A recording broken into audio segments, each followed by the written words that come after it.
Very skittish animal. The word Duiker, maybe you'd be able to tell us what it means, Alex? What does it sound like? If it was a Norwegian word, what would that mean? Duiker. Duiker. Yeah.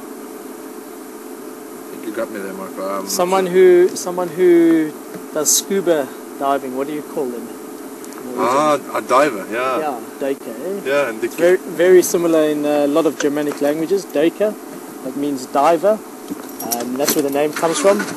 Very often when they run away from a predator or they're spooked, it almost looks like they're diving into the bush, and that's where they got their common name from. And this one is called the common Duiker.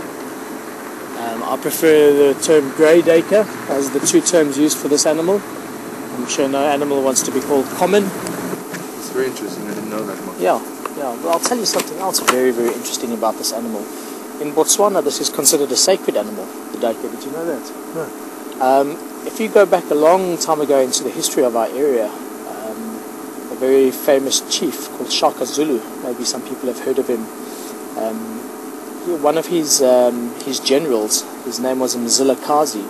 He broke away from the Zulus to form his own nation called the Matabele, and he headed up into the southern parts of Botswana.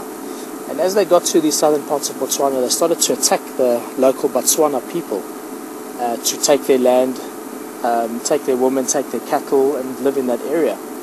And eventually they were chasing the chief of these Botswana folk. And the name of this chief is Kama, Chief Kama, very famous name in Botswana. They were chasing Chief Kama, and as Kama was running through the bush, he became tired, so he jumped into a very thick area, a big thicket of bush. He dived inside there, and as he dived in, there was a little grey Duiker sitting. And the strangest thing is the Duiker didn't do anything. It just sat there looking at him. Now that's very bizarre, because these animals are skittish, especially of people when they're walking. They even run from our vehicles quite a lot, but on foot they always run away. So it was very strange that this Duiker just stayed looking at Chief Kama. So there the Duiker and Chief Kama sat, waiting for the inevitable, for the Matabele warriors to come and find him. And as the Matabele got closer, they started to throw their spears into the bushes and logs and stones to try and flush Chief Kama out. They were looking for him. And as they got to the one bush where Chief Kama was, the little Duiker got up and ran away. And the Matabele warriors said, oh well, if there's a Duiker there, there's definitely not a person, because they would be too scared to be there with a person. So they left that one area and they continued. And as they went past the area, no one found Chief Kama. He got up, went back, returned to his people, gathered all his people together and managed to drive the Matabele warriors out. And from that day, that tribe in Botswana had managed to survive purely because of the experience that Kama had with the Duiker.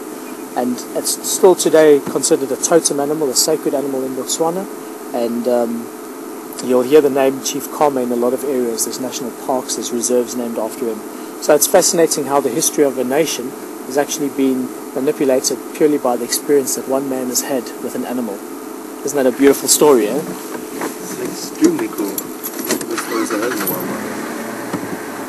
It's true. Yeah, that's a true story.